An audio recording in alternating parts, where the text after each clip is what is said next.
Will you come right on in here, darling? Granny was hoping for some company tonight. Pour yourself a cup of that chamomile tea, pull up that old stool, and sit a while. Granny's got a story for you tonight. It's about a shapeshifter. When Rand and I first moved to Florida, we learned quickly that the state has its own kind of magic, humid, slow, and full of secrets that never quite dry out. When we moved out of that old haunted duplex, we moved into a subsidized apartment complex, the kind where every door closes a little too hard and every laugh echoes between the buildings longer than it should. Most of the residents were like us, single moms with kids trying to survive adolescence. Rand thrived there. He drew in people like a porch light draws in moths on a summer night. Within weeks, he had put together a mismatched football team. Big kids, small kids, bossy ones, shy ones, all of them sprinting across a patchy courtyard like they were trying to outrun something. Even Bill, the boy with Down syndrome who lived downstairs, played with them. Rand had a rule. If Bill couldn't play, no one played, and everyone listened. One afternoon, Rand brought home a new boy, quiet, thin, dark hair falling into his eyes. "This is Jerry," he said. "He just moved here." Jerry nodded politely, but something about him felt old, like he'd lived many lives, none of them easy. His mother, Lannie, moved in just as quietly.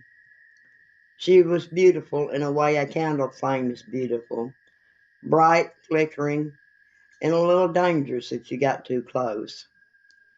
She had the unmistakable cadence of Louisiana in her voice, a slow, melodic rhythm that felt both welcoming and secretive. We became friends because the universe seemed to insist on it. I was tending bar at the airport. She cooked at some local restaurant she never named. We both worked too much and slept too little. One day in passing, she mentioned that she worked weekends as a psychic at a curiosity shop. "You want a reading?" she asked casually, wiping her hands on her apron. I laughed and told her no. I already had a favorite reader, an old crone at another shop who was eerily accurate. I didn't want my destiny tangled up with someone new. Lannie just smiled. Months slipped by. Strange things began to happen, small things. I'd wake up from dreams hearing someone whisper my name in a thick Cajun accent. Jerry would know things he shouldn't, things Rand swore he never told him. And sometimes when Lannie stepped into the sunlight, her shadow lagged behind her by a few seconds, as though it had forgotten to follow. I tried to ignore all of it. One evening, Lannie knocked on my door. Her eyes looked heavy, like she'd been crying. "We're moving back to Louisiana," she said softly. I hugged her, sad but not surprised. People in that complex came and went like sand shifting in the tide. But then she took my hands and held them tightly. "There's something I need to tell you," she said. Her voice had changed, lower, older. She confessed that the psychic, the old crone who had been reading my fortune for months, was her. I laughed, thinking she was joking, until she reached into her pocket and pulled out a tiny glass vial filled with shimmering golden liquid. "With a drop of this," she whispered, "I can take on any face I need, any age, any form." She opened the vial, dipped one finger in, and pressed a single drop to her tongue. Before my eyes, her features rippled like heat over asphalt. Her hair grayed, Her back curved, her skin wrinkled. Within seconds, she was the crone from the shop, the one who had told me truths no stranger should know. I stumbled backward, my heart pounding.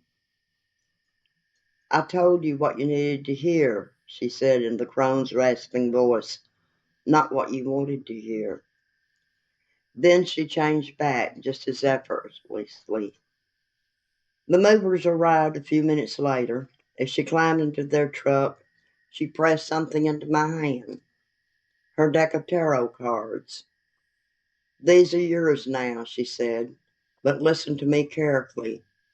Never use them after midnight. I should have asked why, but the truck door slammed and she and Jerry were gone.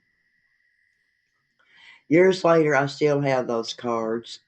I keep them wrapped in a cloth inside a locked drawer. But ever so often, maybe once or twice a year, I hear a knock on my bedroom door in the dead of night. A soft Cajun whisper slips through the darkness.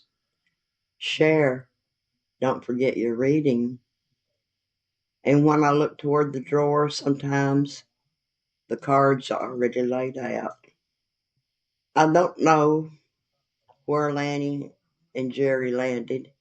I never heard from them again. Some things have no explanation. Now you have a good night, my dear. Granny will be back next week with a new tale of the weird and unexplained.